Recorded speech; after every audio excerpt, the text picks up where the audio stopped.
I used to run SMRT feedback by the Vigilante. For us is that if you can say some stupid shit, then I guess you can just be sarcastic about it lah. If you were to message SMRT between the period of 2011 to 2012, I was probably the guy that was answering to all the questions lah. So any kind of smart ass remarks is probably coming from me. Yeah. Hey guys, come on in. Any coffee, latte, lim kopi? This is the coffee house. Hi, my name is Azly. I'm 33 this year. I used to run SMRT feedback by the Vigilante.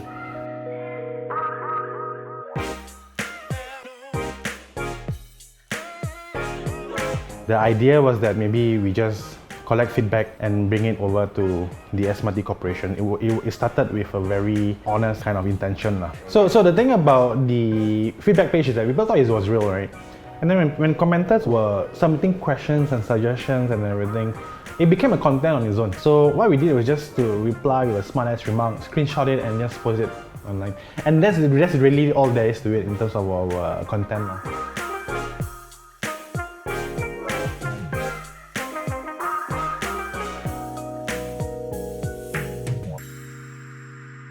At that time, being trolls, for us is that we didn't really care about reputation, we don't really care about image. If the mass media is going to call us a vigilante, then let's just act the part lah, you know. I think when we were called Vigilante, it finally set a single direction for the page, and we were actively seeking out cases. So it was the first time that the whole group actually came together and tried to find cases to help.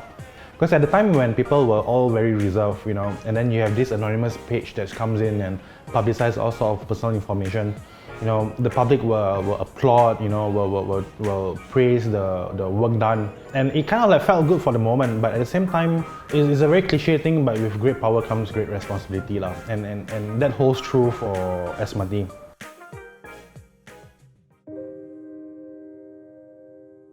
Legally, I'm not involved in this Joe Chu saga. But the thing is that we realized people were actually trailing the guy. He went to Bangkok, if I'm not wrong.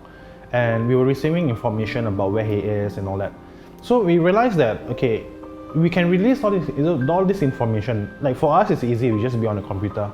But what if like someone take matters into their own hands?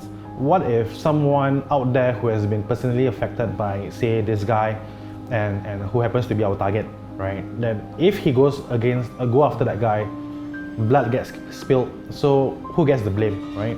Back then we realized that, okay, vigilantism is not really the answer. In a nutshell, if anyone gets hurt, you know, or anyone dies, we can probably just disappear. But at the same time, you know, how do you sleep at night knowing that whatever you've done set the trajectory on, or set the path to destruction for this particular target? And then there's also the risk of like, what happens if you dox the wrong person? If you base it on just hearsay, right? And then it turns out that the guy is actually innocent. You know, these are some things that vigilante activism can destroy but can never rebuild.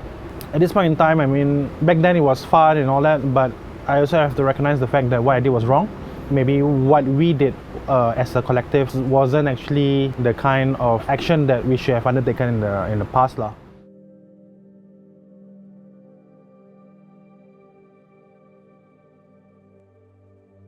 In 2015, I revealed myself as part of the ex-founder of SMRT Feedback. When I came out in public as a vigilantism, I had words of encouragement. I have also had death threats, people trying to so-called fix me in a sense, right? So these are all anonymous death threats, and these are something that I'm used to because we face it ourselves, even being anonymous. You just have to accept it lah. You know, you walk home with looking behind your shoulders. You know, during that point in time, I guess for a couple of months I was a bit anxious. I was very wary of people. We've been making a lot of enemies for the past years. So if I'm going to go out in public, there's a certain level of risk that I'm putting myself in. You know, what will happen if like enemies in the past will come for me, for my family? What happens if people were to dox me and all that? But I guess at the point in time, I was at a stage whereby you have nothing to lose. When you are at that kind of mindset, you desensitize yourself with whatever people say, right? You know, you will accept that people will be criticizing you and all that, and that's a given. So that was my acceptance in a sense, and I took moral responsibility for it lah.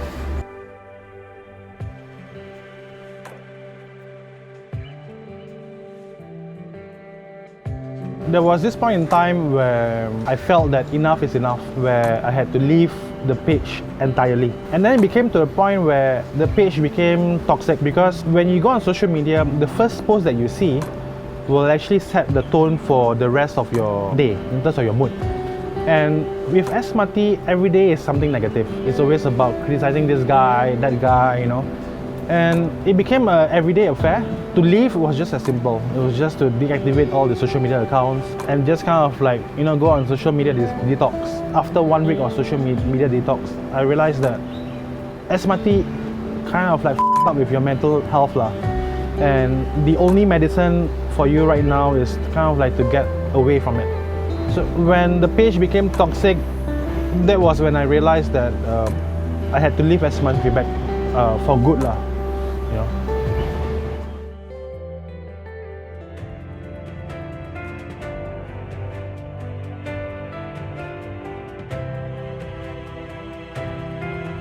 Now that I'm outside of social media, you know, I'm running the cafe. I'm putting in like more hours now than ever on the cafe. And for me, it's a form of escape. And surprisingly, I actually enjoy it. And then I come to work, I'll work 12 hours, 14 hours even, just to juggle the different businesses. And that's been my life every single day lah. You know, it's tiring, but it's fulfilling.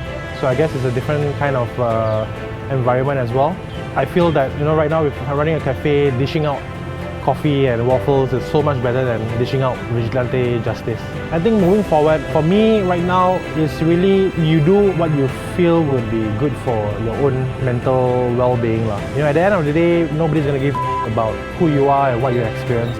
So for me is that because I am really desensitized from the kind of remarks or the kind of negative feedback, I just have to focus on what makes me happy lah, basically. And right now, what makes me happy is just waffles and ice cream and coffee. Teh tarik as well.